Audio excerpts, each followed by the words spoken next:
कोकणातील प्रत्येक अपडेट जाणून घेण्यासाठी आजच माझे कोकणच्या सोशल मीडिया प्लॅटफॉर्मला लाईक, फॉलो आणि सबस्क्राइब करा।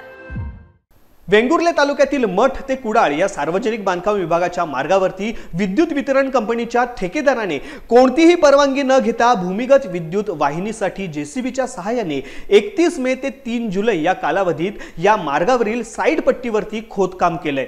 साईड पट्टी बुजवण्याच्या सूचना देऊनही ती तशाच ठेवल्याने यात सार्वजनिक बांधकाम विभागाचे सुमारे 30 लाखांचे नुकसान झाले आहे। या प्रकरणी कुडाळ सार्वजनिक बांधकाम विभागाचे कनिष्ठ अभियंता यांनी कुडाळ पोलिसात दिलेल्या तक्रारीनुसार ठेकेदार भीमराव घाटोळे यांच्या विरोधात गुन्हा दाखल करण्यात आला आहे।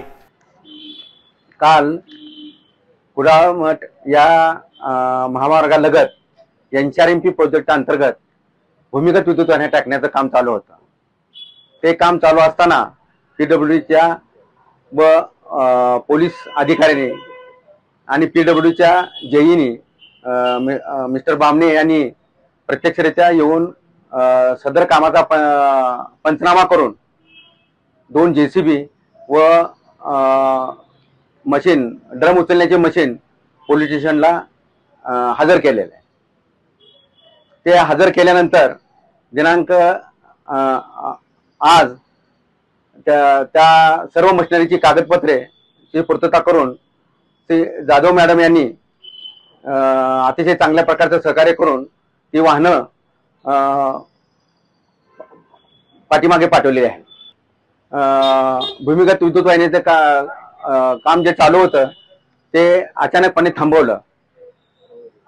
महावितरणने म्हणजे पीडब्ल्यूडीने रस्त्याची झालेली पडझड दुरुस्तीसाठी एस्टिमेट महावितरणला सबमिट केलेला आहे व थोड्याच कालावधीमध्ये ते पैसे भरून रोड रिस्टोरेशनचं काम पीडब्ल्यूडी करणार आहे।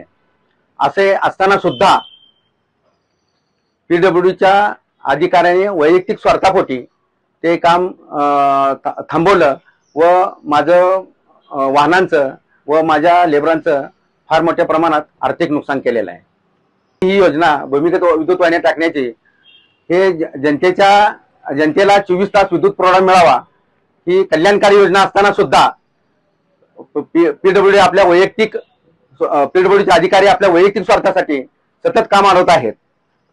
सिंधुदुर्गच्या पूर्ण जिल्ह्यामध्ये ही योजना चालू आहे।